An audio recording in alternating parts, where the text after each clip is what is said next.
Welcome to the Holistic Living Podcast, my beautiful friends. You can expect my uncensored, real, and honest thoughts on a wide variety of health topics.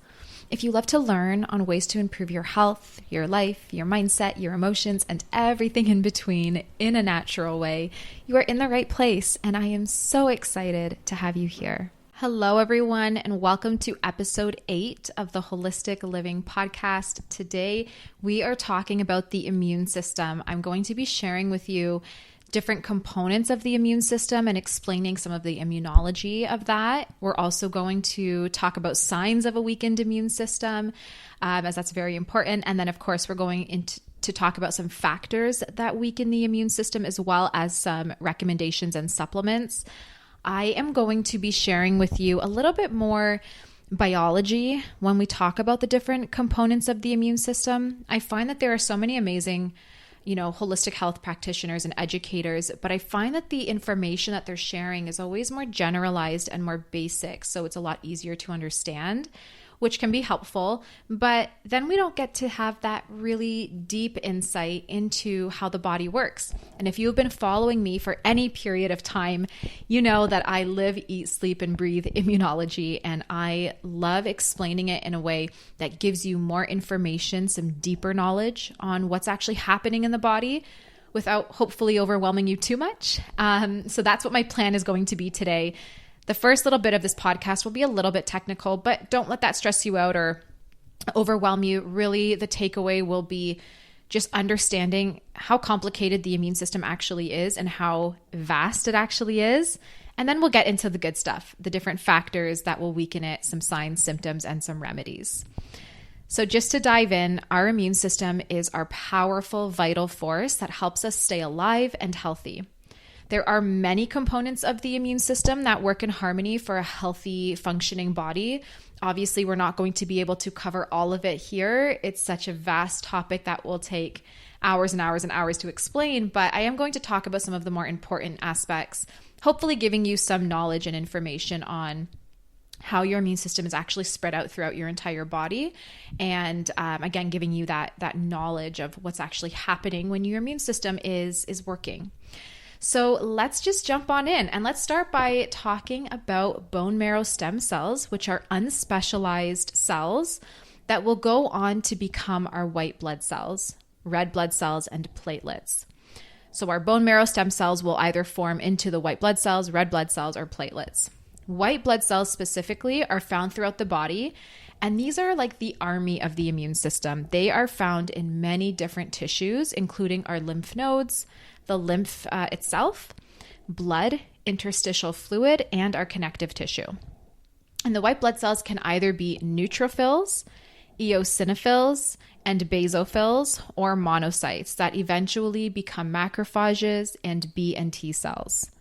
Don't worry, I'm going to explain a little bit more here, but even if this is too technical for you, this is, just kind of giving you some information on the different cellular components, but you don't need to memorize this or even understand it. And if you do feel like you want to understand it more, you can always dive into it a little bit more deeply on Google as well. But essentially, when we have elevated white blood cells, typically there's a sign that there might be an infection or something in the body that is creating our system to create high levels of white blood cells, as again, these are like the army of the immune system and are going to help us fight off whatever doesn't belong. As far as B and T cells go, these will form and differentiate to different components of our immune system depending on what our body needs at that time. The lymphatic system is made up of lymphatic vessels, lymph nodes, and lymphoid organs, and are found along the lymphatic vessels. And they are filtered as the lymph passes through them. So lymph nodes will house T and B cells. And this is often why, if you might have a swollen lymph node here or there, sometimes it's associated with infection, but it can also be associated with lymphatic congestion. If you don't have that lymph passing through the nodes, it's not filtering them out, and they can become congested or blocked. Lymphatic massages can be really helpful at moving the lymphatic system, exercise and moving your body, drinking lots of water. These are all great things to help move your lymphatic system, and even dry brushing can be really beneficial.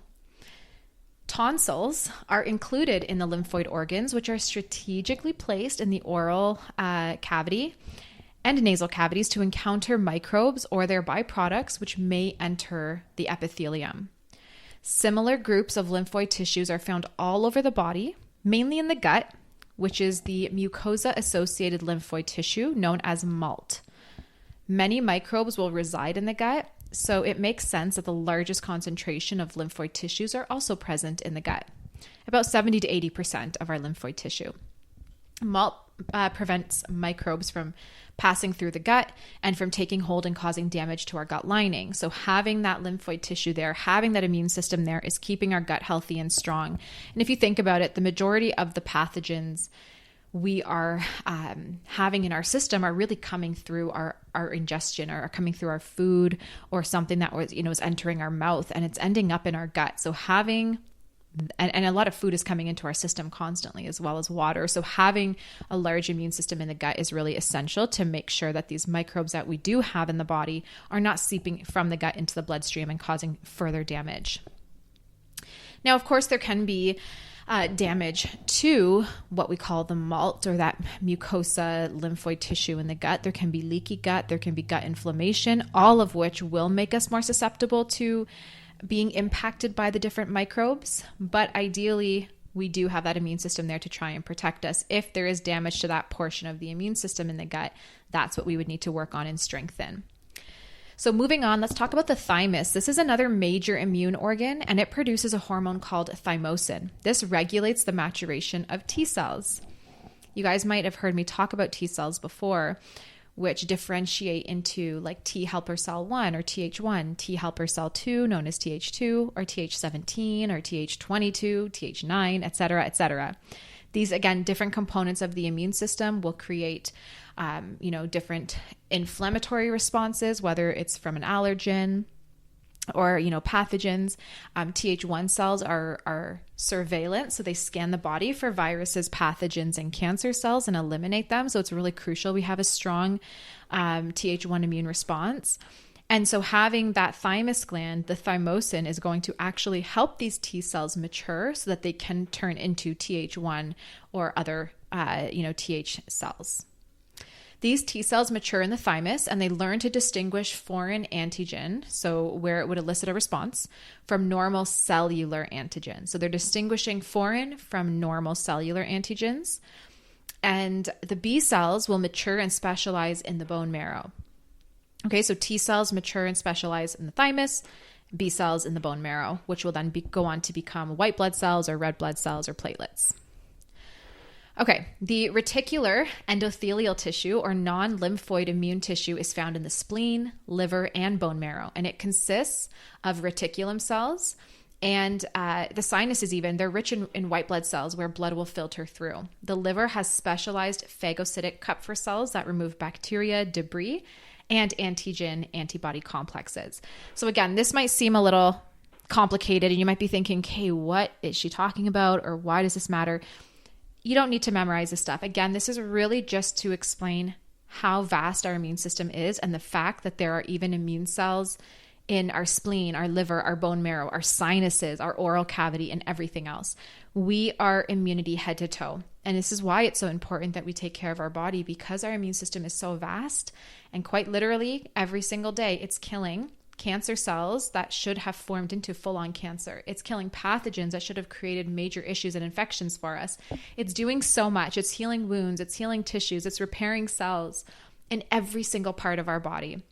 And so the point of all of this information before we get into the good stuff is really just to explain that. It's to show you how much is going on within the immune system. People will remove tonsils without really realizing that you're removing two very important lymphoid organs. People are, suppressing the immune system, not realizing how important it is to our health and to function, optimally. So hopefully this information is interesting to you, but if it's not and you're really bored, you can kind of skip ahead here. We're almost done though, and then we're going to get to some amazing information specifically about fevers that people do not know, and that is really crucial for our health. Before we do, primary barriers to infection are also important since they prevent microbes damaging elements from gaining entry into the body.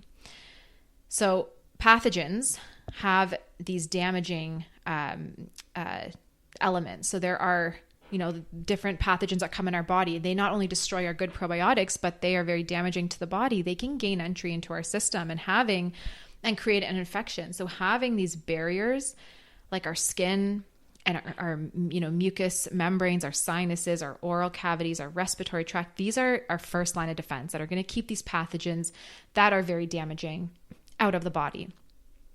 So some of these primary barriers include the skin, the mucosa of the gut, the respiratory tract, and even the genitalia, or like the vaginal tract. So before I continue, just explaining a little bit further, if you have a really good, healthy skin, no eczema, no cracks, no sores or openings in the skin, that is a very powerful barrier to keep pathogens out. Our skin will actually secrete unpleasantly an acidic sweat that will break down pathogens and make them less susceptible to actually entering the body. And our gut has a healthy mucosa if it's not leaky, if there's no inflammation. So if we've taken care of our gut, that mucosa should be strong enough to keep pathogens out of the bloodstream. And our respiratory tract, if functioning well, should keep pathogens out of the rest of the system, and so on and so forth. So there is, these primary barriers that we have. If they fail, we have the secondary parts of the immune system that will then come in and start to help us fight back. So we have that first line of defense, and then we got that second line of defense, and so on. Hydrochloric acid makes the stomach sterile. Sweat makes the skin unpleasantly acidic, and the IgA in saliva, tears, even breast milk, urine, respiratory mucus, and even the mucus that coats the gut. These all neutralize viruses. They render bacteria susceptible to lysis, which is like breakdown and death, and they activate the complement systems of inflammation. Again, just to go over this, we have stomach acid not just to digest our food, but to actually kill parasites and pathogens on the surface of whatever we're eating. So if you go to the store and buy an apple and then you bring it home and you bite into it and there was a parasite on there or pathogens from the person before you that touched it, that should be dying in the stomach acid and then would never reach the gut alive. So it would just eliminate through our body already dead. If you have an underactive stomach or poor digestion, then these pathogens that are on our food and things that are entering our body, they're able to live and they're able to thrive and take hold in the gut, and they can cause infections and inflammation. And so it's really important to make sure we have good stomach acid function, as this is a very important primary defense, especially that we are constantly putting food into our bodies and water into our bodies, and even just biting our nails or, putting our hands in our mouth, things like that. Sweat, like I said, makes the skin acidic to prevent bacterial growth. And the IgA that's in our saliva and in our tears and breast milk and urine, these are also killing pathogens all over the body, whether in our eyes, in our mouth, vaginal tract or urinary area, respiratory mucus even. These are trapping pathogens. So it's so important. Every component that we have in our body is so important to help us fight back and push against pathogens and unwanted infections and damaging microbes. All right, moving on to fever. This is something so important that I need to talk about because I see this time and time again from so many, not only of my clients, but friends and family and even strangers. And it is not talked about enough. People really do not understand what's happening when you have a fever and when someone's sick. And I'm going to explain so much right here. So please listen to this part, share it with your friends and family, because it is really important to understand what's happening and what you should and shouldn't be doing when someone has a fever and is sick. So a fever is so important, and it's a major component of the immune system. There are many benefits of the high temperature generated by the body, including an increase in overall metabolic rate and an increase in the rate of tissue repair. Also, special proteins in the liver are produced to aid immunity and protect the liver from damage. They also will help increase white blood cell production, mobility, and pathogen killing ability when there's a fever. Before I continue, fever, the whole point of it, your body's creating heat. It's creating inflammation to quite literally burn up the virus or pathogen and kill it. Interleukin-1, which is a cytokine, induces sleepiness to preserve the body's energy, as the immune system can require a great deal of energy to fight some infections. So every time you get a fever, your body is releasing interleukin-1 cytokine, to make you feel sleepy. This is going to prevent you from working, from moving your body. Your body should be resting, laying down, not working out, not walking around, not stressing about work, but sleeping. This means that all of the energy you would be expending on other tasks are all going to the immune system to help your body fight off and kill some infections. Also, as the muscles break down, it provides amino acids that are needed for antibody production. And as they circulate in the blood, they also will suppress appetite. This is really important because appetite suppression is needed to prevent the digestion or the digestive system from taking critical energy away from the immune system. Eating during a fever could result in uncontrolled elevation of body temperature, potentially resulting in febrile seizures. Also, blood concentrations of iron and zinc are reduced to try and inhibit bacterial growth. So I want to repeat this here. When you have a fever, your body, from the breakdown of the muscle, it's releasing these amino acids, which are going through the body and suppressing your appetite. This is created by design, intentionally, so that you're not going to need to eat or feel like you want to eat when you're sick. And that means that you're not going to be digesting a meal and pulling blood away from the rest of the body to the digestive system to break down that meal. That energy and that blood flow is going to the parts of the body like the head, where it's needed to create high levels of inflammation to rapidly kill and remove the virus. So if you or your child is sick, for example, I know a lot of parents are like, here, eat. You got to keep your energy up. You got to eat. What you want is to honor that the child is not wanting to eat. And if they do need to have some calories, if they've been sick for a while and this is prolonged, you can give them coconut water for electrolytes. You can give them a little bit of chicken broth without anything to digest, so just the broth portion, so they can just drink it through a mug. Maybe a little bit of berries, something tiny, but don't go giving them, trying to force feed a meal or anything like that, because once the body eats, it has to digest. And so again, that blood, that energy is pulled away from the other parts of the body to try and digest that food. And this not only can cause, like I said, an uncontrolled elevation of body temperature, because your body's saying, I really need to kill this virus. Let's just crank up the temperature, and that might cause febrile seizures. But more importantly, very commonly, if someone is not handling the fever correctly, so if they're not resting or they're eating during the sick portion of the fever, what will actually happen is you'll notice the fever might get really high, then come down a bit, then get high again, then come down a bit, then get high again. And it might go on for days. And this means that the fever is inefficient. So it's trying to kill the virus, but it's not successful. So there are so many things you don't want to be doing. You don't want to be moving. You want to rest. You don't want to eat too much. You want to let your body fight that fever. But thirdly, you don't want to suppress the fever. Again, I see so many parents doing Tylenol. They're panicking the fever is going to get too high. Immediately they try to bring it down. If your body is trying to fight off and burn up a virus, the only way for it to do that is to have a strong fever.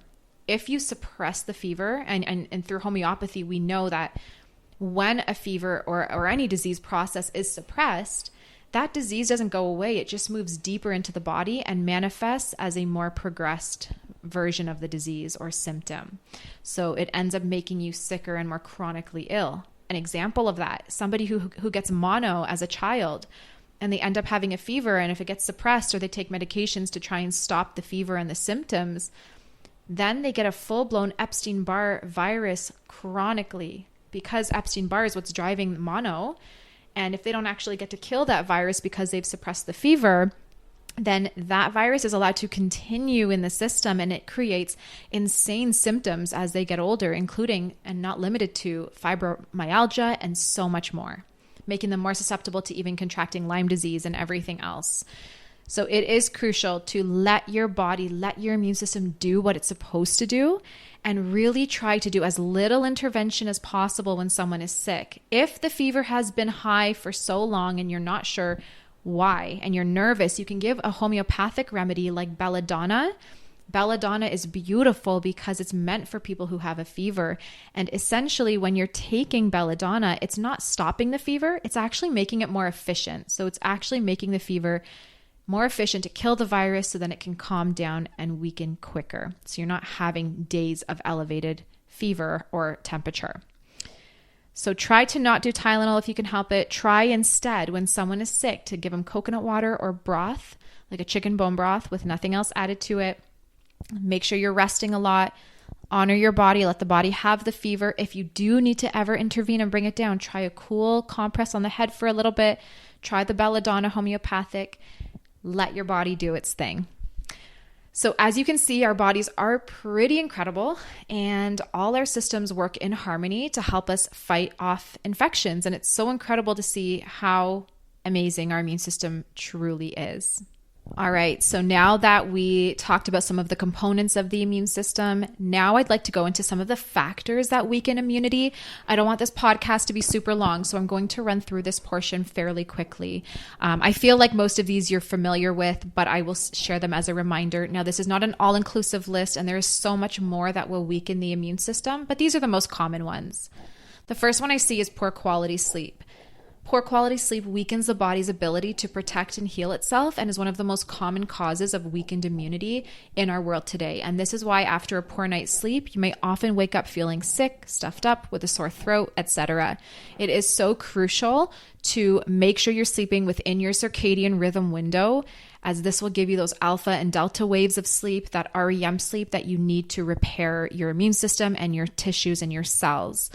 Obviously, this isn't the case for everyone. Some people, like if you're a mother or a parent and you have a new baby, you're not going to be sleeping well.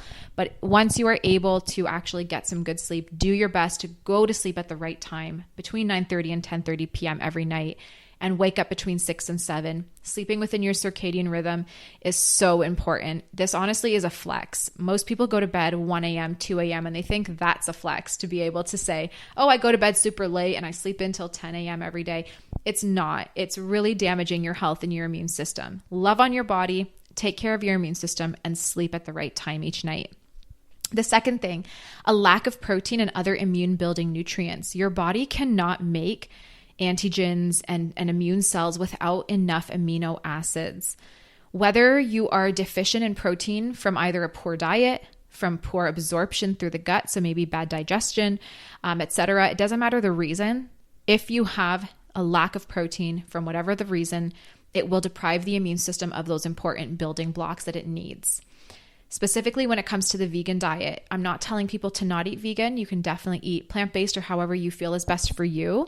But do keep in mind that plant-based sources need extra digestion in order to actually extract the protein. So if you're eating beans or quinoa as a source of your protein, for example, not that there's an issue with that, but the actual amount of protein that you'll extract and absorb from that portion of carbs that you've eaten is going to be a lot lower than eating straight up animal protein.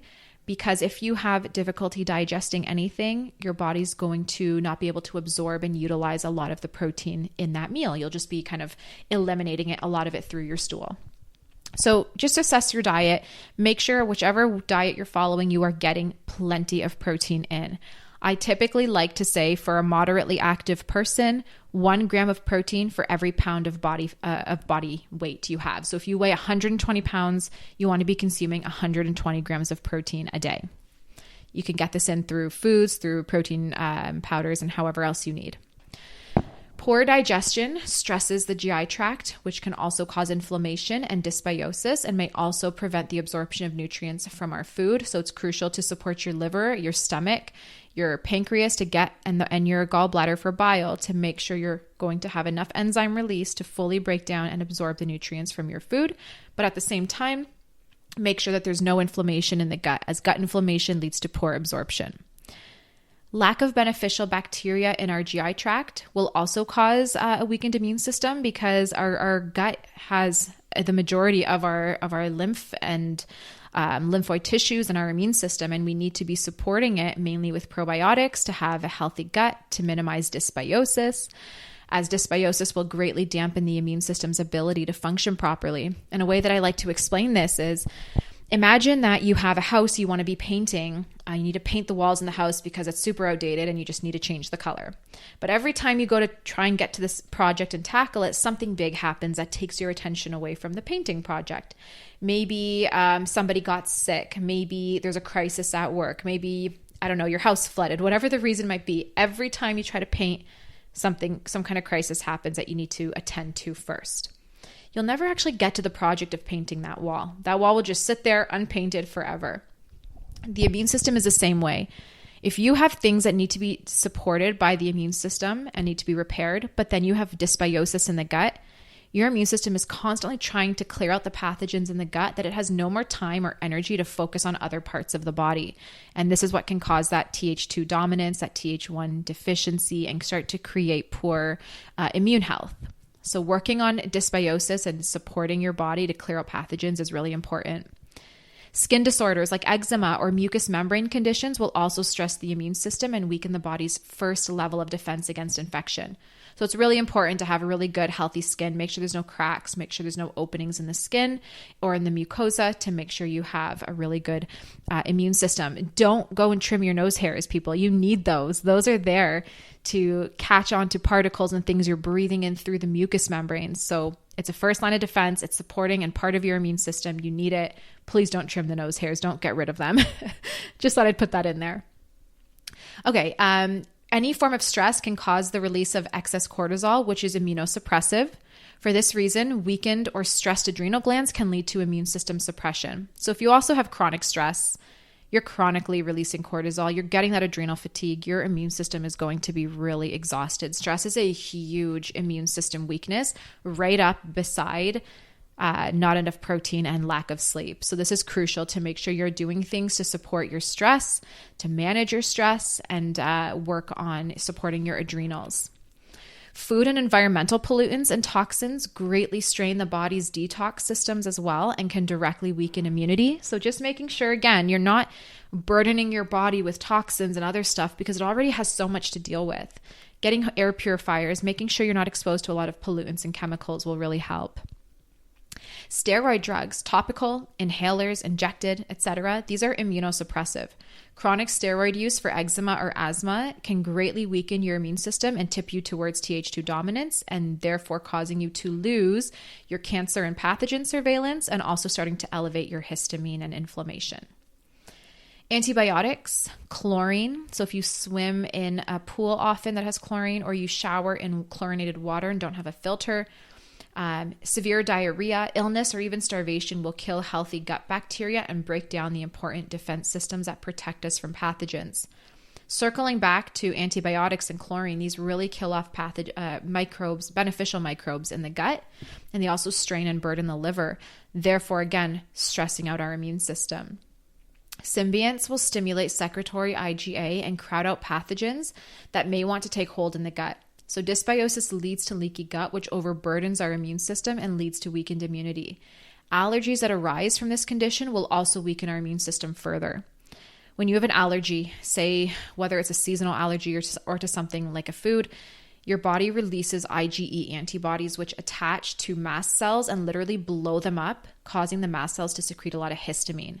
So once you have dysbiosis and gut inflammation, and whether it's coming from antibiotics, chlorine, or IBS, or whatever other issue you have, once you have that happening, you end up with high levels of histamine, which is really affecting the immune system. Another thing is persistent viral infections like Epstein-Barr can lead to long-term impairment of the immune system. Lyme disease, if you have UTIs, if you have recurring yeast infections, ear infections, nose or like sinus infections, etc., these are all weakening the immune system. And because your immune system has to constantly fight, it doesn't get a chance to rest and have a break. If you have any sort of infection, they will use up the immune system resources as well, which reduces their availability for other threats. Lack of exercise or movement impairs lymphatic drainage and decreases immune cell function. A weakened or stressed liver and kidneys will directly impair immune function. Food sensitivities and allergies, and even consuming things like sugar, alcohol, caffeine, artificial sweeteners, bad oils, processed foods, these are all very toxic and inflammatory and again, cause that immune system weakness. We know that if you consume sugar, your immune system is weakened for 7 days, just from a little bit of sugar. So imagine people who are consuming frequent and high levels of sugar daily, how weakened their immune system would be. Smoking, even marijuana or vaping or like shisha, these are all going to stress that lung emunctory and cause immune system weakness. I already mentioned chlorine, but chlorine and fluoride and even mercury and other heavy metals, especially too much copper or nickel, will also weaken the immune system. And then, of course, allergens and exposure to mold and fungus are going to weaken the immune system as well. So if you have wet bathrooms or mold around your windowsills, wet basements, I would look into supporting that and repairing that, as that can really weaken the immune system from mold toxicity. All right, moving into signs of a weakened immune system. Some signs, there's so much more than this, but these are the most common, so I thought I would just mention these. Some of the very many signs you might have if you have a weakened immune system is getting a recurring, frequent, or lasting infection. Again, UTI, vaginal infection, like BV or yeast infection, recurring bronchitis, pneumonia, et cetera, et cetera, et cetera. So any kind of recurring or frequent infection, or even just getting sick all the time in general, are all signs of a weakened immune system. Slow wound healing. So if you got a cut on your leg and it's just taking forever to heal, weakened immune system. Inflammatory disorders like autoimmune disease, IBS, or even things like autoinflammatory conditions such as eczema are also signs of a weakened immune system and immune system dysregulation. Allergies as well are a sign of too much Th2 dominance, or, other components, even like Th17, Th22, but more specifically a deficiency in Th1, which is that surveillance of the immune system. Fatigue is a great sign of a weakened immune system, as our immune system is our vital force. If you have fatigue, you have low vitality. Dysbiosis, if you have pathogens throughout the body, your immune system is obviously not fighting them off, so weakened immunity. Herpes outbreaks, if you have cold sores or things like that, that's definitely a sign of weakened immunity as well. There's so much more, but this is just a little handful of some symptoms to look out for. Recommendations for supporting immune function. There's so much more, but here's my go-to. Eat a healthy and alkaline whole foods diet. Get tons of healthy dark leafy greens and cruciferous vegetables. Get a lot of healthy lean proteins like chicken, wild-caught salmon, a little bit of like wild-caught tuna, and beautiful pasture-raised eggs, etc.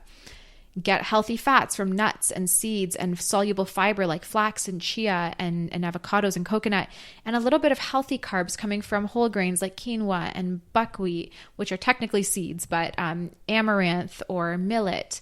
These are squashes and things. These are beautiful foods to consume to help support your immune system and give you a wide variety of nutrients.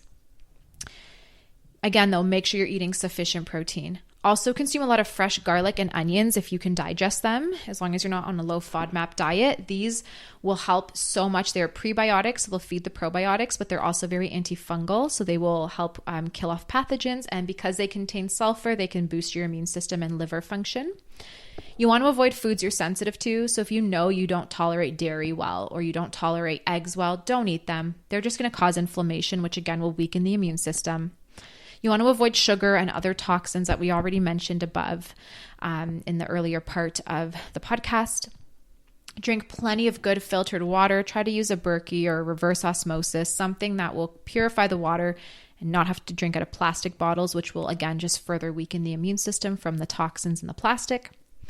And again, increase fiber intake, soluble and insoluble. So flax, chia, psyllium husk, and vegetables. This is going to scrape the colon, clean it out, and help have a healthy gut for good immune support. To end the podcast, we're going to talk about some supplements to support immune function. Now, it's always best to work with a practitioner on creating the right nutritional and homeopathic protocol for your specific needs. However, I am going to share with you a list of nutrients to consider when supporting your immune system. You can find most of these nutrients in a good quality multivitamin, like the Pure Genomics multivitamin. But of course, it's always important to try to get these in through food first. And then if you feel you need more support, then you can look to supplementation. I'm not really going to be sharing specific brands with you or dosages, but rather just share the types of nutrients you need for your immune support. And you can decide, what might be something to add in for yourself. The first thing is probiotics. This is going to help give you that strong, healthy gut. It's going to help with nutrient absorption and strengthen your immunity by helping to create a better balance between good and bad pathogens. Vitamins A, C, D, E, and Bs are so important, especially folate. You can get these through beautiful, colorful fruits and vegetables, but of course through supplementation if you still need extra and if your absorption is low. Minerals like zinc, selenium, iron, copper, magnesium, these are really important and are going to help support your immune function, your adrenals, your thyroid, and really every other part of the body. Essential fatty acids like fish oil, you need that EPA and DHA, which you don't really get that conversion if you're consuming like a flax or plant-based oil. So consuming fish oil is really important. This builds up a huge component of the immune system. Plant sterols are really important too. Not only do they actually help stabilize cholesterol, but they are so great for boosting immune function. Now, thymus extracts like a glandular is really helpful to support and stimulate the thymus gland. You can also use thymus homeopathics, which is known as organotherapy, and this will help again to stimulate the thymus gland if that's needed, if there's weakened immunity as a result of an underproduction of thymosin. Glyconutrients are important. Antioxidants like glutathione, CoQ10, lipoic acid, even phosphatidylcholine will help to boost your immune system, lower inflammation, improve detoxification, and so much more. Bioflavonoids are really important and even more important than vitamin C at times. When you are needing immune support, my go-to is black currant bud phytogen, which you can get from Genestra, and they are amazing because they have those bioflavonoids. They're so rich in bioflavonoids, which will boost and nourish the immune system. And then, of course, we have antimicrobials, black walnut, oregano oil, clove, etc. If you have any signs or symptoms of dysbiosis, I would highly recommend doing a pathogen cleanse to really support your immune system.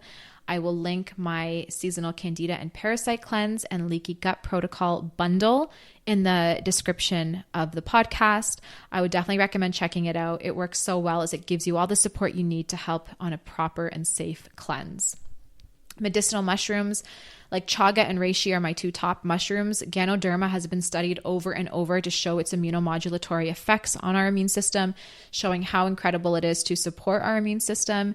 And it works beautifully, not only for that, but stabilizing blood sugar and so much more. Adaptogens like ashwagandha, tulsi, which is holy basil, astragalus. Astragalus specifically has been shown in studies to support our Th1 immunity and can really, really help balance that inflammation and strengthen our immune system. And then last but not least, we have greens powder. This is just an add-on to an already nutrient-dense diet full of greens. It's not supposed to be a replacement, but can really help give you a lot more nutrients and antioxidants if you're really deficient and just want to give your body a surge of nutrition. I love the Douglas Labs organic greens and reds powder. It tastes nice and it gives you a wide variety of nutrients. And that's it from me. So I know this was a really quick rundown of everything. I know it might seem overwhelming to think about, but there is so much to start with here. I really hope that you enjoyed this podcast, learned something, had some really good takeaways. If you ever have questions and you want to reach out to me, you can always reach me through my social media. If you'd like to ever book a consultation with me, you can reach me through my social media or my email as well. But I really hope you enjoyed, and I really appreciate you taking the time to listen to this podcast. So thank you for tuning in from wherever you are listening from. I hope you have a wonderful day, and I will talk to you in the next podcast.